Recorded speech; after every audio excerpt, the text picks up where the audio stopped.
Today on the Cooligans, we will be joined by the Derby Days king himself. We're excited to be joined by Eli Mengem. No high praise, huh? Just the king himself. It's dope. We talked to him about Derby Days. We talked to him about the danger he's been in. We explained to him a little something about CONCACAF. And also, I explained to him how the Hyundai A-League works in Australia, his home country. That and more today on the Cooligans! Hi, this is Ashlyn Harris. And Ali Krieger, and you are listening to our best friends and favorite comedians, The Cooligans, bitch. Yeah, baby!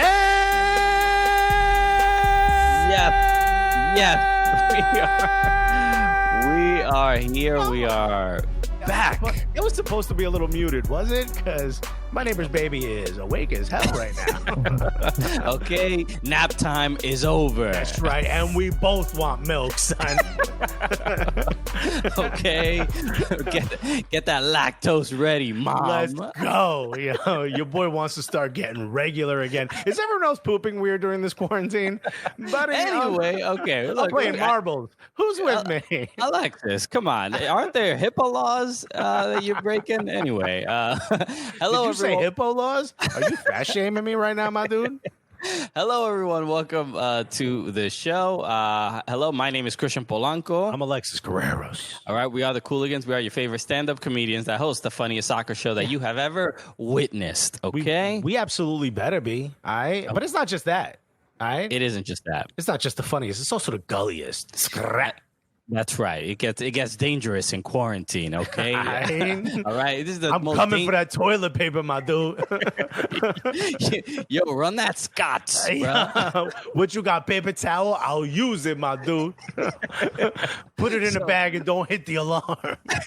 Welcome. Welcome to Living Room FC. We are, still home quarantined, as I hope you are as well. And we're all trying to process all of this stuff, as best as possible. And today I'm excited about it because this is the first time I've been excited about quarantine. Because this is it right here. The man who is going to be joining us today is should we say a soccer legend? I mean, because I know that will piss off the English mates, the lads out there.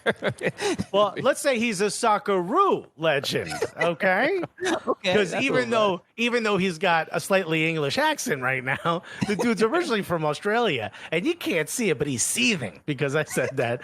Ladies and gentlemen, unless you're driving, from Derby Days, the most legendary soccer documentarian of all time, I said it.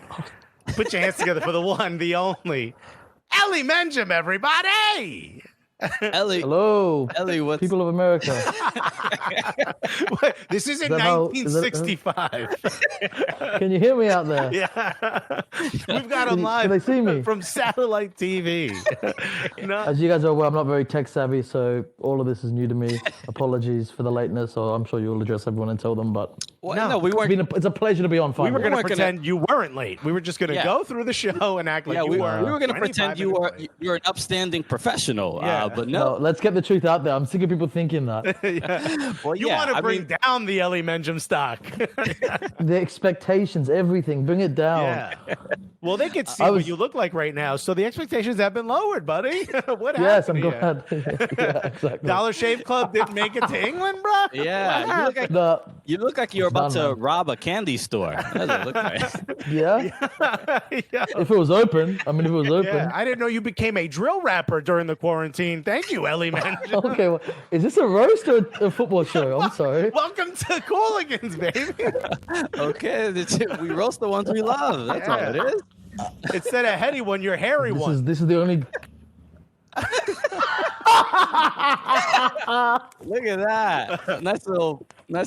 Wow. I'm definitely not sharing this now, am I? No. Well, we'll cut that out. Have you written this down? No, that was great. That was fucking amazing. It's all off the dome, my dude. You know how this works. Let's properly introduce Eli Mengem to maybe an American audience who does not know his work. Eli Mengem, you work with Copa90, and Derby Days is, I think, how most people know you from these incredible, documentaries, these pieces for derbies all over the world. It's a concept people understand, but you are someone who gets in the thick of it, right? You hang out with these ultras, you hang out with some pretty seedy folk, some sketchy individuals. Yeah. As you can see, Don't talk about Christian that way, dude. You do that, and there are some of them are like fun and people could be welcoming, but there are some that you are in some real danger. If we're being honest. So I want to get to know about how that project started and get to know you more as well. But what was the pitch well received when you were like, let's do a Derby Days, and how did it really begin? Okay, well, that's the very beginning when I won a competition to work for Copa90 as a one-off in 2013. That was the Confederations Cup, the tournament before the World Cup. So it was in Brazil. It was a one-off job for 5 weeks. You get to go to Brazil.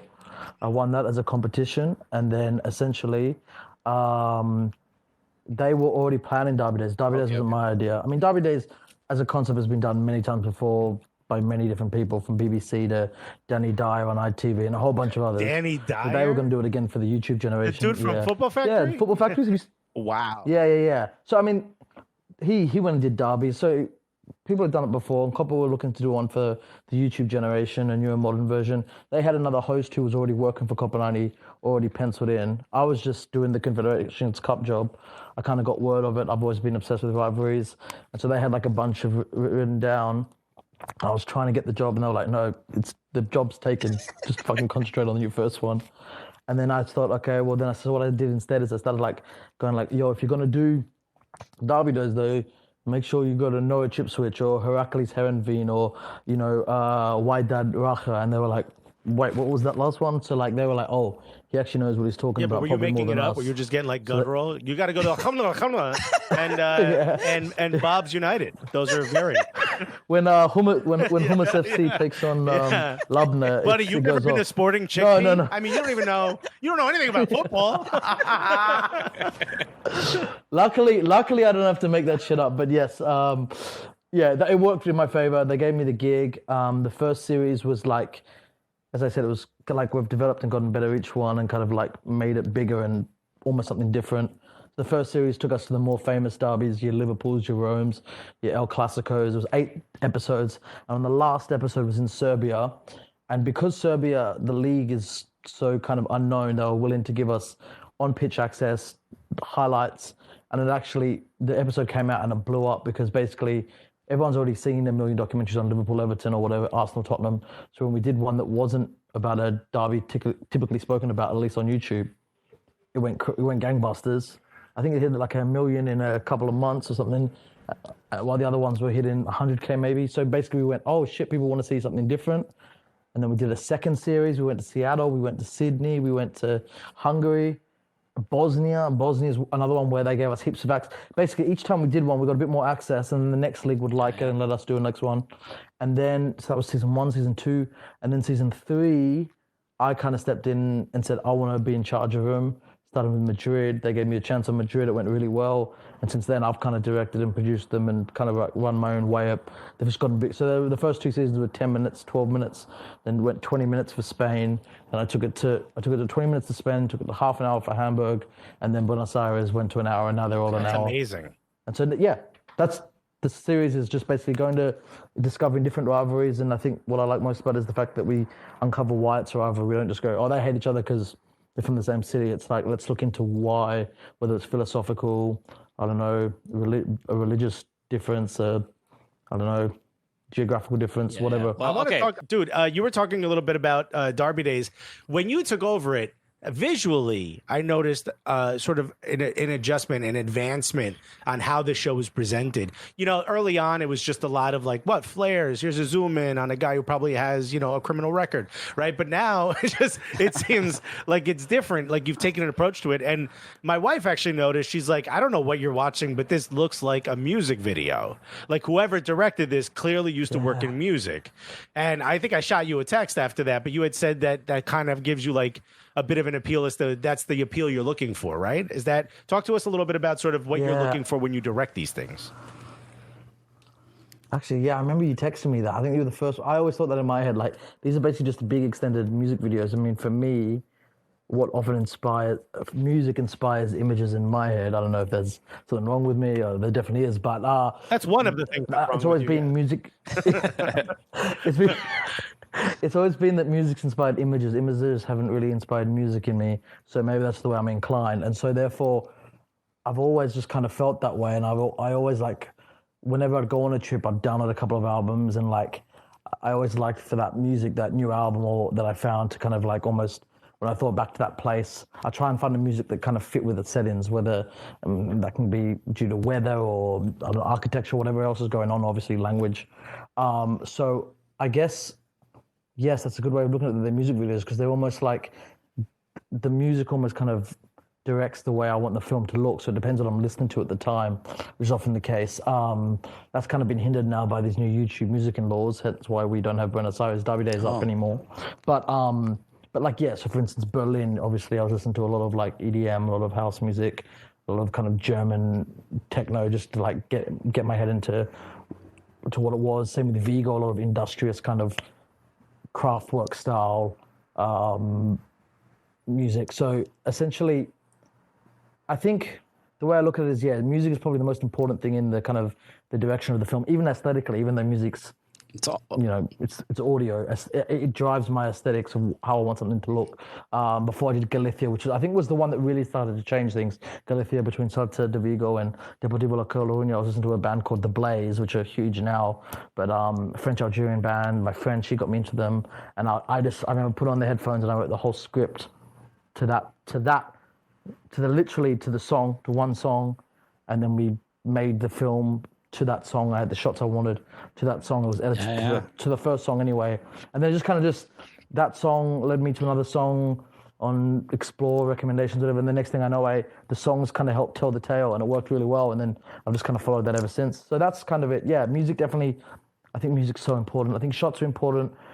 And you just kind of, if you can merge them together and get a feel in it and make it, I really appreciate you, Alexis, and your missus noticing that. But I think what it is for me is like, I want every time you watch one to be like, oh, that was totally different to the other one. Or if not totally different, there were moments that were different in the way it was driven. It's not just every time, oh, here's two teams, this way they hate each other. Sometimes it'll be like, the first 10 minutes will be one team, the next 10 minutes will be the other team. Sometimes it'll be split. It'll be like 1 minute this team, 1 minute that team. It goes back and forth, and you're like, oh, okay. It's every one we try and make different. And I think that's what keeps people, what makes the series so popular is the fact that every time you watch it, you're like, there's no cliches in this. It's going to come at you totally different. Well, it even feels, even your response to that, that question feels very like deeply Kanye. This is touching. I'm explaining to you my art, but you're not even really gonna get it. Kanye, by the way, not like this new weird one. You simpletons. Let me break it down for you plebs. Ellie's like, okay. How do I explain to idiots? It's good. So things go boom, no. And I go, oh. But no, like even that question, that's a fantastic question. Like no one's really asked it to me that way. No one's ever said to me like, oh, it's like a music video. I've always thought that in my head. So yeah. It's cool. It feels like a movie because of the English siren. Yeah, we're not as. You used to hear this in Brooklyn, right? It sounds a little different. Actually, you hear your gunshots first, then that.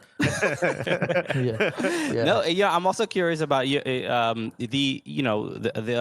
Derby Days that kind of, at least the first one, at least that I can vividly remember it blowing my mind was that the Buenos Aires, the Boca River one, and there was it did feel, it had this sense of a film that you're the lead character of, and a lot of the Derby Days feel this way, where we're watching this protagonist kind of is Ellie gonna die today? it can be fun. I mean, are there any with that one in particular?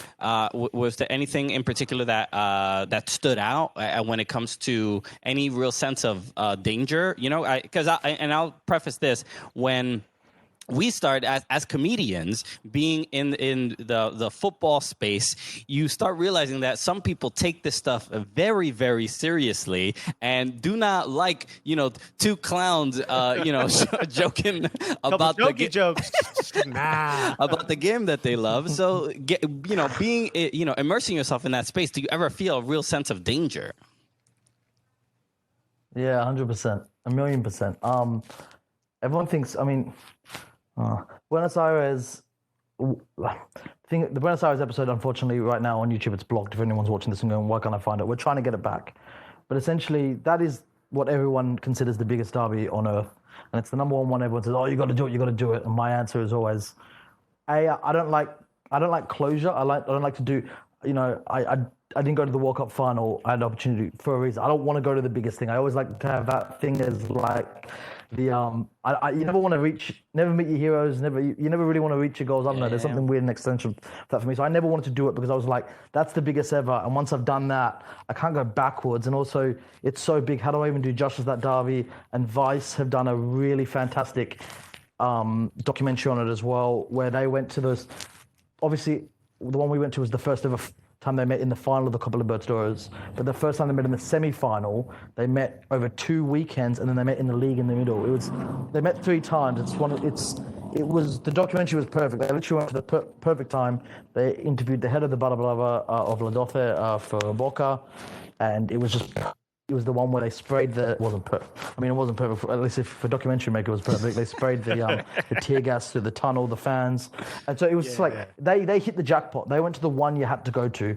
And I was like, I'm not going to tell you one that was like, oh yeah, it was that one where they won 2-1. They went to the one where they played they went to 3 games in 1 week. 3 times they met. There was tear gas, there was fights, I was like, if I can't beat that, I'm not making it just to make another one. So we're not doing it. That's it. And I always said, the one time I'd do it is if they met in the Copa Libertadores finals. I'll never forget when we saw the draw and they were like, oh, fuck, this could actually happen.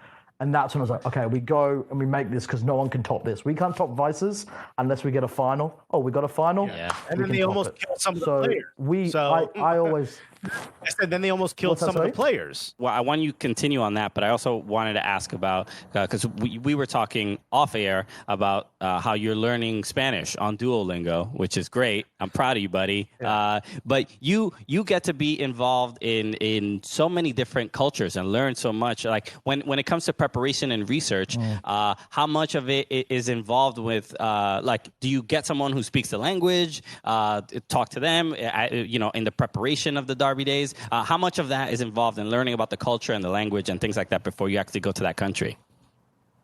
Yeah, you guys are full of great questions. What I'll often do is I'll often find someone in that city or in that country, and they'll be a kind of like behind the scenes fixer. We'll probably interview them. The Berlin one, you may notice the guy Kareem who's walking around with us. The cool thing about Copa90 having become as big as it is, and especially my show, is there's a kind of person who loves my show is also the kind of person who gets what the show needs, and they exactly get what you need. You need a bit of culture, but mixed with football and the right contemporary stuff with the right kind of historical stuff, and they get exactly what it is. They get you don't want to do cliches. You really want to find the kind of almost the phrases that define the city. Berlin's one was poor but sexy. I really try to go in on that and how that's a phrase that only Berliners know. We're bringing it to the mass audience and stuff like that. It's about finding the people who get... The show's become, luckily, big enough that people get what the show's about, and that those people behind the scenes help make it what it is. So, yeah, we'll always have fixers who speak the language. We've got one guy who works at Copa90, Martino. Maybe you guys know him. He speaks 6 languages himself. That helps, yeah. So, essentially... is your fixer Romelu Lukaku? No, Romelu Lukaku is 9. 9, including dialects. He told me that himself. Okay, little name drop. He's. Well, Sepp Blatter told me if I didn't have that money by noon, he was gonna break my knees. Oh, you're talking to Sepp Blatter? You're talking to Sepp Blatter? Can we cut this? That's my dream get, dude. Yeah, one of my favorite things was I wish I can't remember the teams, but this was in Spain. I think it's Deportivo La Coruña and Celta Vigo. The cider, which was the 2 teams. Celta Vigo. The cider, which was the 2 teams. Which was the 2 teams. The Celta Vigo. The Celta Vigo. The Cider, which was the 2 teams. The cider, which was the 2 teams. The Celta Vigo. The cider, which was the 2 teams. Yeah. Oh no, that's the region yes. next door. That's Asturias. So that was Real Oviedo. And so versus, I'm a huge fan of cider. Love it, right? So this part of it, like great, right? The fact that I can connect to Derby days, and these are one of my favorite memories of like seeing. I didn't know cider was such a big deal in that region, and it makes me want to go. Oh, it's a joke. It's so big.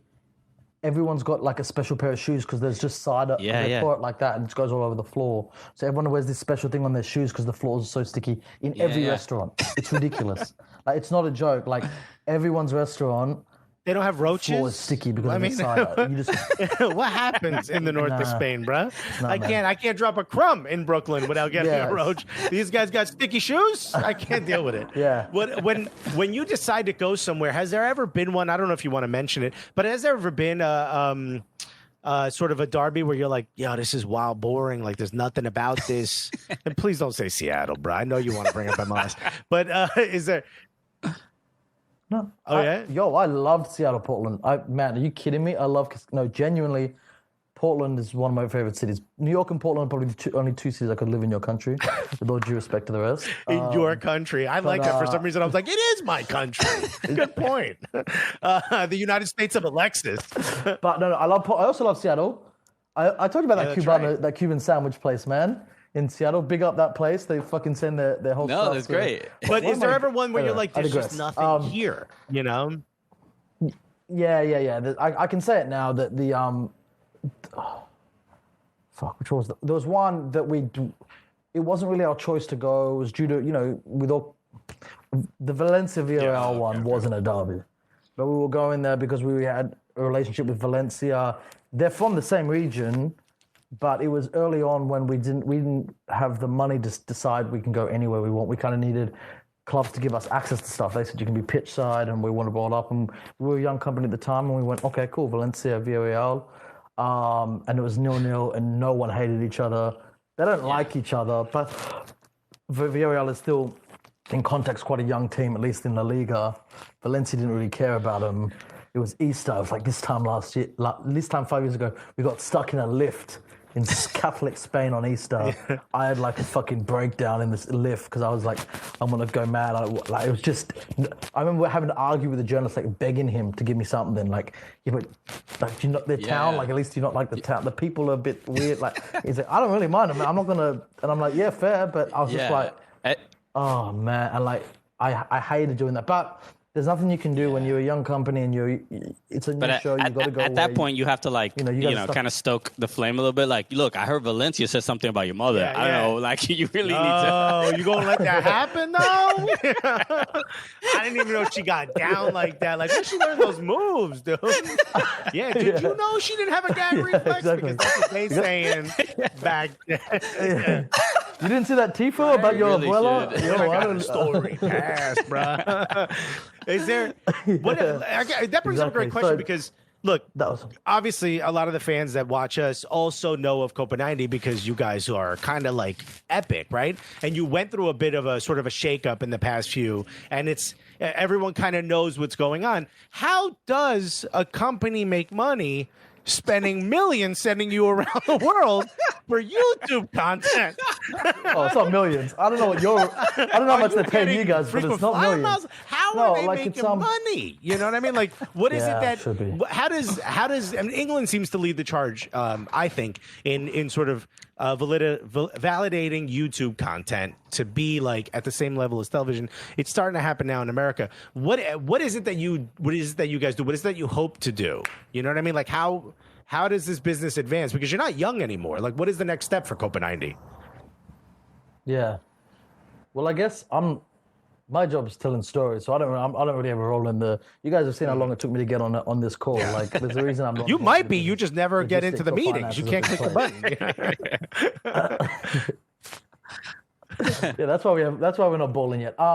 I can't tell you, obviously, like I said, not only is Copa90 still relatively new, YouTube is. The whole concept changes every few years. So what Copa90 is, we're changing and we're growing and we're moving. That's just, I genuinely don't know. And I try and almost stay out of it because it's not really for me to say that. My job is to tell the best long form stories on the internet. And that's what I delve my award into. So I can't really tell you. I mean, obviously we had plans for this year and now like everyone, that it's just like I don't even know no one knows what's going on in the football world, so I don't even know.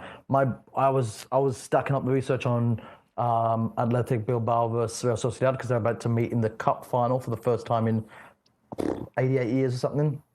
They were going to play, so I was like, that was my plans for this next few months. Sorry, that story, essentially that's probably not going to happen. If it does, it'll be in August and probably no fans. So I don't know. Like, Copa's always trying to work shit out. Going to the first part of the question, how do we afford to send me? Well, Derby Days, as I said, it doesn't actually make money because we put it out for free. It is quite expensive. The overhead's quite expensive. Flights, accommodation, and just making things happen costs money. But I think they see the value in it in terms of, for the brand, it's really good. Everyone associates Copa90 with a show like Derby Days.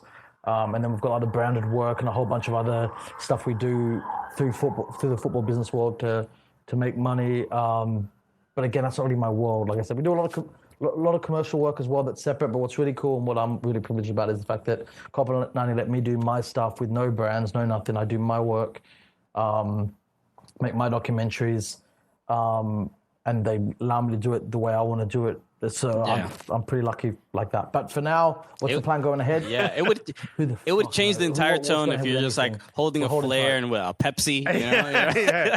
You're like, yo, this Derby's crazy, but not as crazy as the discount that you can get. What? Well, that was a clean tackle. Speaking of clean, Head and Shoulders. I mean, what a. Am I right? What happened to Ellie? Exactly. Dude? Just. I mean, there's been times like one thing I can always say, we would never do branded stuff, but we do use like what we can. Like we've done a few commercials for Amstel, and like everyone's like, how did you get pitch side at the Copa Libertadores? And we're like, because everyone just thinks like CONMEBOL did not know who we are. Like those shots of me running around the inside of the stadium, like walking into rooms and like popping my head over into like groups of suits, like all. We were not meant to be there. They were literally constantly going like, who are you? What are you doing? And I was like, oh, I'm from Australia. They'd be like, what? Why is a brown Australian like running around the bowls of the Bombonero or the Monumental? And essentially what had happened was, because we've done work with Amstel, we kind of teamed up a photography shoot with Amstel, which also got us to be on the pitch for the first 10 minutes of both halves. And then we ended up just taking advantage of that because South America's everything's so shambolic. And long story short, we got there. But the one thing we did do is there was like, you might remember it in the Buenos Aires episode, there's a bunch of guys, they just wouldn't do it. They were a bunch of like hood rats, shirtless, covered in tattoos, smoking outside this liquor store. And one of them had a river tattoo. I'm like, we didn't have enough river at that time. And I'm like, we need to interview him. And they were like, no, we're not doing an interview. And then I was like, I will give you some money. They're like, no, we're good. And then I was like, well, I just kept pushing them. And like 10 minutes in, one of my producers was like, dude, give up. They're not going to do it. I'm like, I'll buy you a case of beer each if you do a 2-minute interview. Because we've done like, we'll blow your faces, and they're like, a case, you're going to walk in there and buy us a case each. There were 6 of them. And I was like, yeah. So we came in and bought 6 cases of Amstel to like make Amstel better. And they were just like, fucking. And then they went mad. The interview was amazing.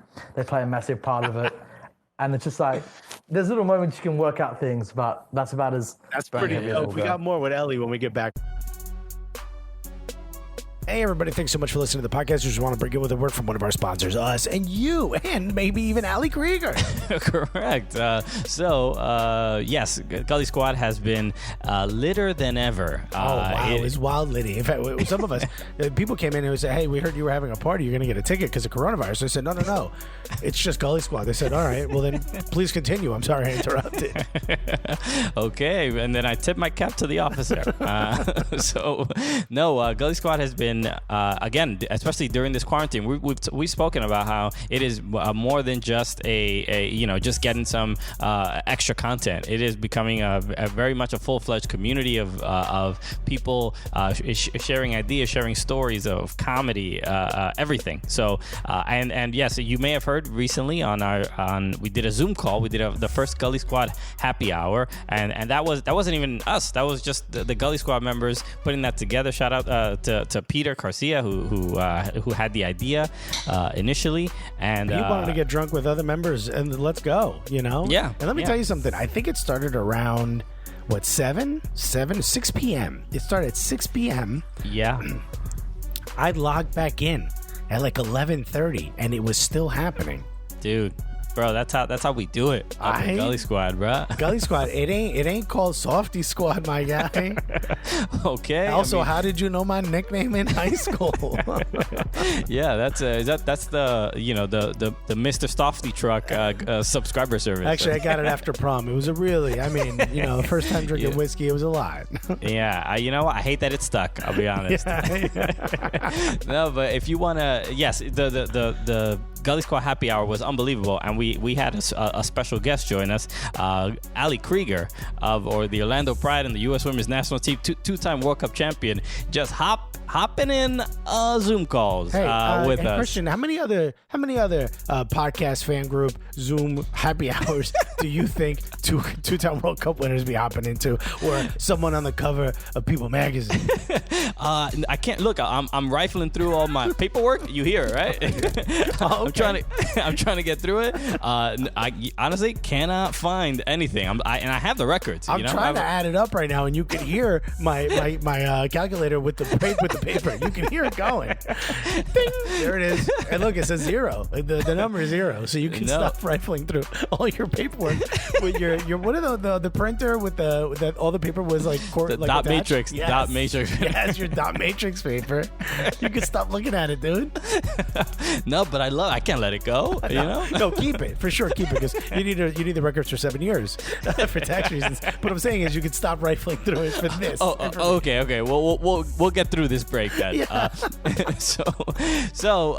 Yeah. Look, those are some of the things that are possible if you join Gully Squad. There's a lot of fun. Not only is just cool content, but fun surprises like that. And we are actively trying to make it more than just just sending you an extra 20 minutes of a podcast a week or a month or whatever. We're trying to offer Gully Squad members a genuinely fun experience, similarly to what we get to have. We're trying to put out something really, really fun and cool. And it's all the stuff we would have wanted when we were just soccer fans and didn't have a podcast or a TV show. It's like, this is what I would have loved to have been hanging out on some conference call or something like that. And all of a sudden, a two-time World Cup winner just hops on from, her backyard, just hanging out. Sure, it would have been nice if Ronaldinho would have called from prison. Dude. Imagine we were his only phone call. How lit is that, dude? He's like, I ain't even trying to get out, dog. I just want to say what was good. I just made this phone call to say it was good. I don't need to talk to no lawyers. Get the Gully Squad on the phone. Hell, dog.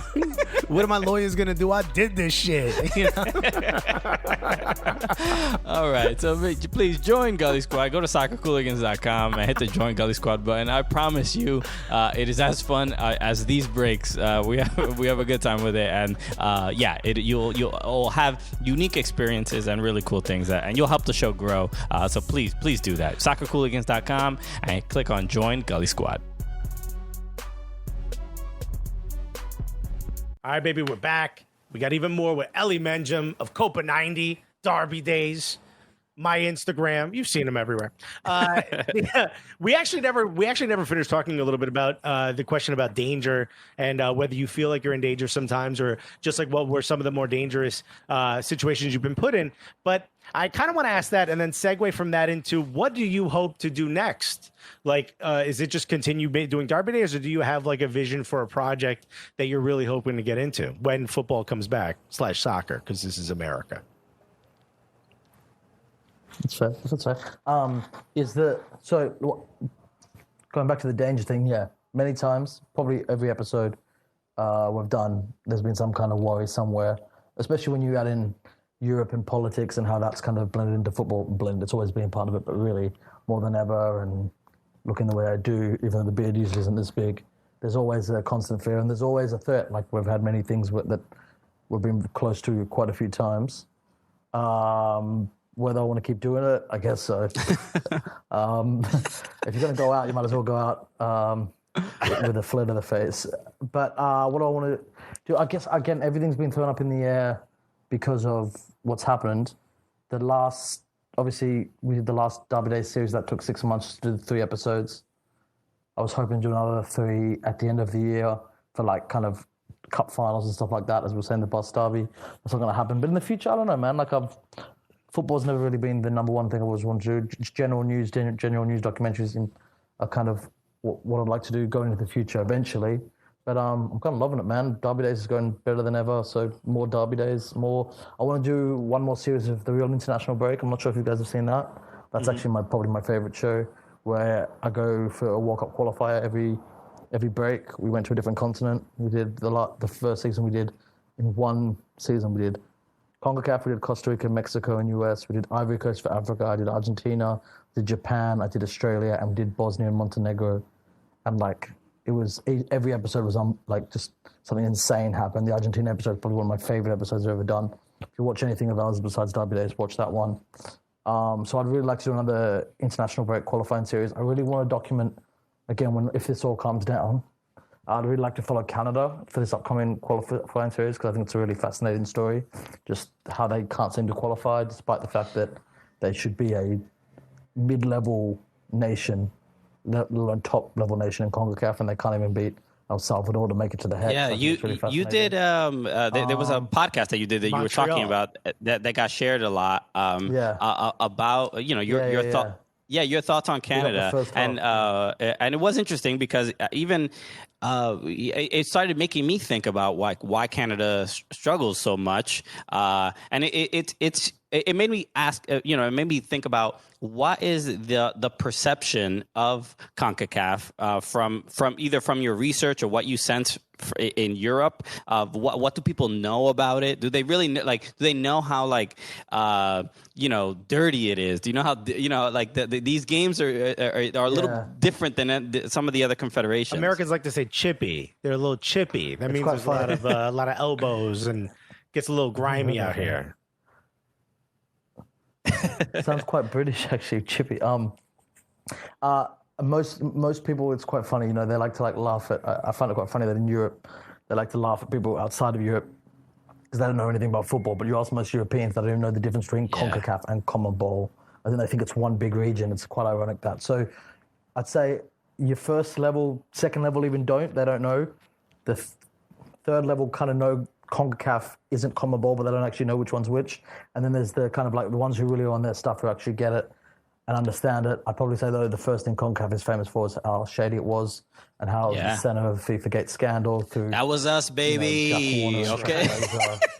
Yeah, you guys were two-thirds of those. Two-thirds of the cases came from dude. CONCACAF. Who else is going to have an apartment for cats? Us. Yeah, exactly.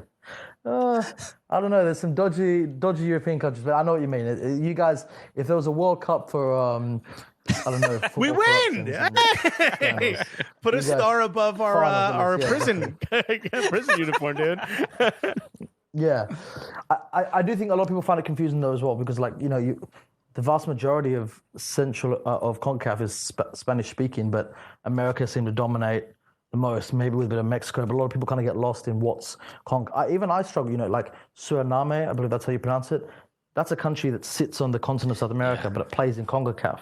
It's quite interesting that no one really ever thinks of that. And I'm always like, wait, why aren't they in? And you're hearing more and more rumors as 2026 approaches.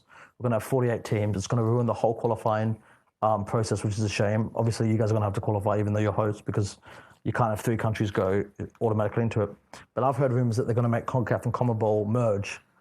And instead of, 4.5 spots from CONCACAF, 3.5 spots from CONCACAF and 4.5 from CONMEBOL, they'll merge them into, let's say, 10 spots.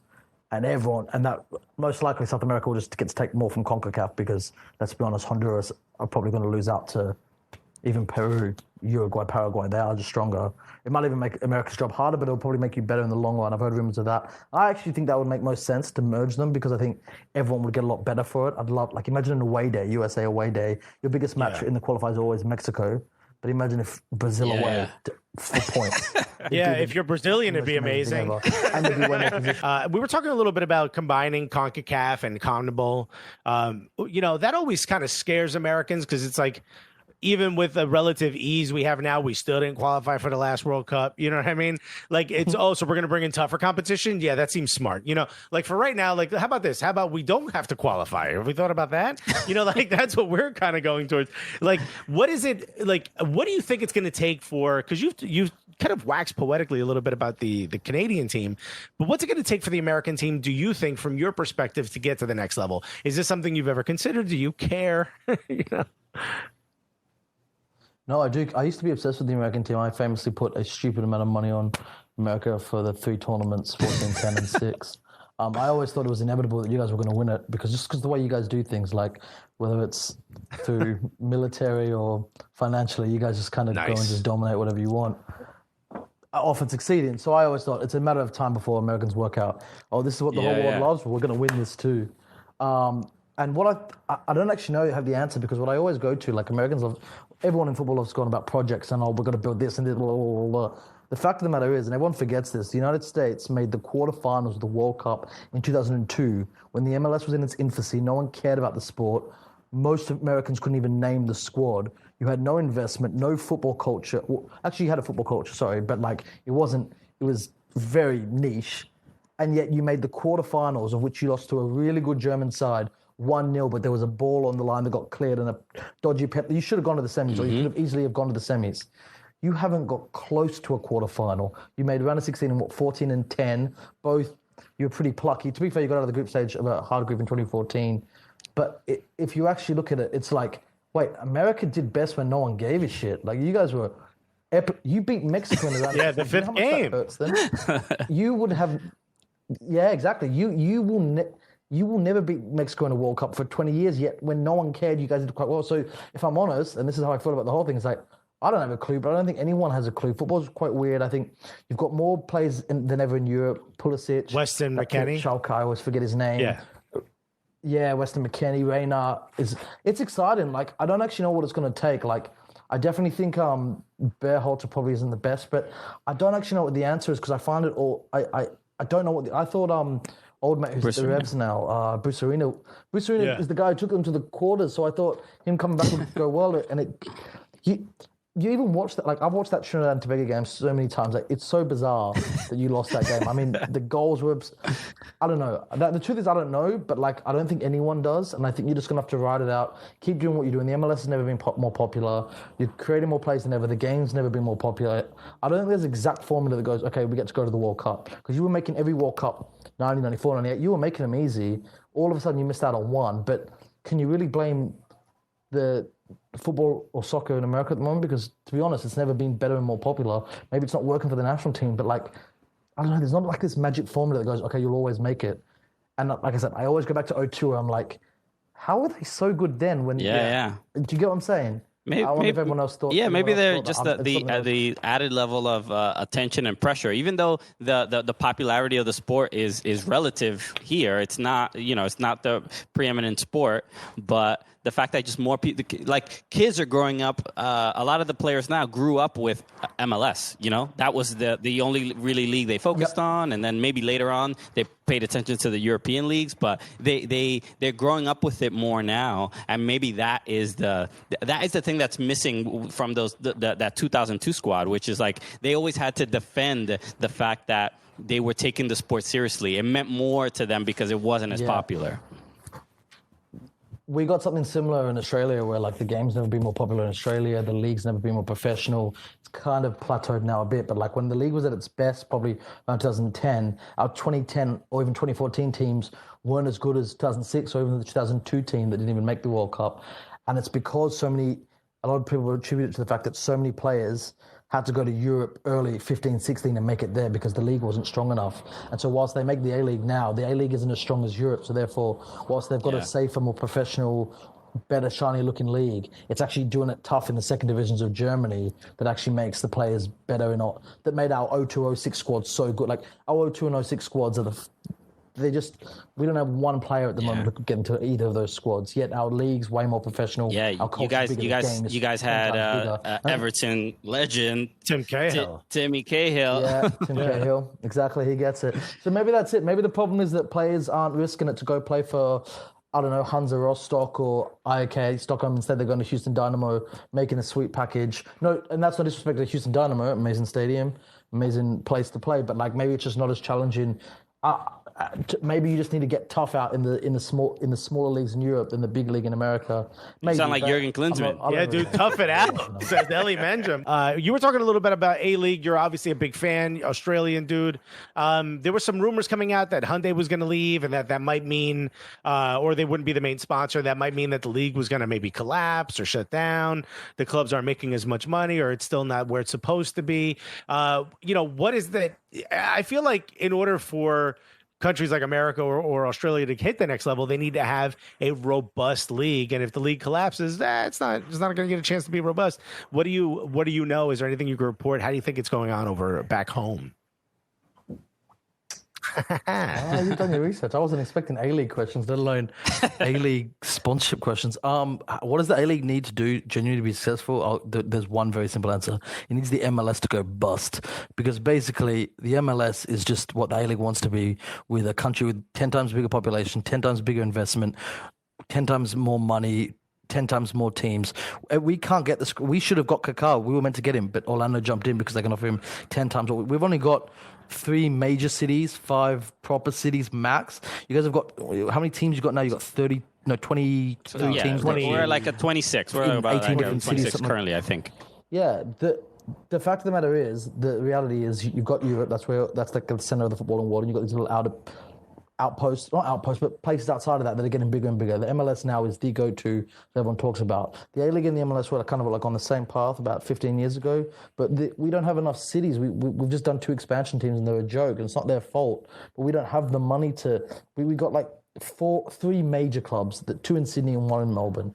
That's it, and none of them can offer the money that even like I said, Orlando can offer. Orlando's not even a major team. They haven't even made a playoff, and they've got Kaká and Nani. I mean, it's insane if you think about it. Even like great examples like New York City FC, like they gave Melbourne City the scraps. We got David Villa. We meant to have him for 6 weeks. We got him for 2 because nah, he's going back to New York. Even though he did say he loved Melbourne. But the point is, like, the A-League's in trouble for a bunch of reasons, but I don't blame it on anything other than the circumstances. The A-League is a league in a country with 4 other major sports. Each have a league, or 3 out of those 4 have a league that's been going for over 40, 50, 60, the AFL even 110 years. And they're up against 4 other codes, their own code. They've got 30 other leagues that have got 10 times the money, glory, prestige, history, finances from Europe, let alone America, South America, Africa. Then Asia's got more money than everyone. Like, everyone likes to have a go at the A-League, but the A-League's doing the best it can in the circumstances it can. Unless... I mean, Neymar's transfer is worth more than the entire sport industry in Australia alone, of every sport. And people want us to be, and people try and compare the A-League to Europe. It's like, well, how are they meant to do that? Let alone how are they meant to be the best thing outside of Europe when the MLS has never been more popular with people like Beckham investing. The fact of the matter is, there isn't an answer. Everyone who loves football in Australia has to support the A-League for it to be good. Stop comparing it to Europe. Otherwise, there's just no option, because it can't be better. You can't be better than... It can't even come close, but yet we have to accept it doesn't need to be as close. It can be our own local niche thing. But to do that, one thing we need to do is have soccer-specific stadiums, as you guys like to call them. That'll make a huge difference. We got them for about half the league, but we need it for the other half. And the other thing is, we need to stop trying to be... We need to kind of take pride in our Australian kind of colloquialism. Be our own unique angle. We don't have to be glossy. We don't need to play in big, shiny stadiums. If they're in suburban stadiums, that's cool. That's what's going to make it cool. Not trying to be a Juventus or even a New York City FC. Kind of like the Canadian Premier League. Again, exactly. This guy. Yeah. He's got it. Well, what you're saying, you get down there. But the stuff that you're saying is really the stuff. When we started the podcast before it became a TV show, we were saying the same exact thing. We were just saying, like, we have to own what we are. We don't have to be Europe. Well, we don't have to constantly battle with. You write the word soccer on Twitter, and all these mates from London are like, it's called football, mate. It's just like that. It's like, who cares? Like, fine, you wanna have that debate, you wanna have that argument. We're wasting our time. Yeah, we ain't trying to be you, bruh. I'm a massive advocate for the word football myself, but in America, you're right. That is your thing, and you've got that word, and that is the federation's even called U.S. Soccer, like, for a reason. Yeah, you're right. You should just embrace who you are, and I agree. It's complicated. Football, man, like everything. It used to be not like everything, but everyone's got an opinion on it now. So everyone thinks that they're right. I'm not even saying I'm right. I'm saying that's my take on it. if people could get along a lot more. The Australian football world's like, it's so political. Everyone's so politics and soccer. And, what are the odds, huh? All right, that is a wrap. As you can see, we're having a great time during our breaks. Thank you again, Eli Mengem, for joining us. We appreciate you. Is there any place people should follow you, or any projects that you would like to direct them to at the moment? Yeah, check out Davide's on YouTube or Real International Break on YouTube. And I don't know, you can send me some questions on Twitter. I'm there probably a bit too much. At El Mengem, El Mengem. Yeah. Yeah, you guys. Yeah, if not, just we'll direct them to you. So thank you again for tuning in. Make sure you subscribe to our YouTube channel. Make sure you subscribe to the Football Sports YouTube channel for full episodes. You can get those there as well. So again, thank you so much, Eli, for joining us. So for Eli Mengem, my name is Christian Polanco. I'm Alexis Guerreros. And together, what are we? The Cooligans! Cooligans! Oh!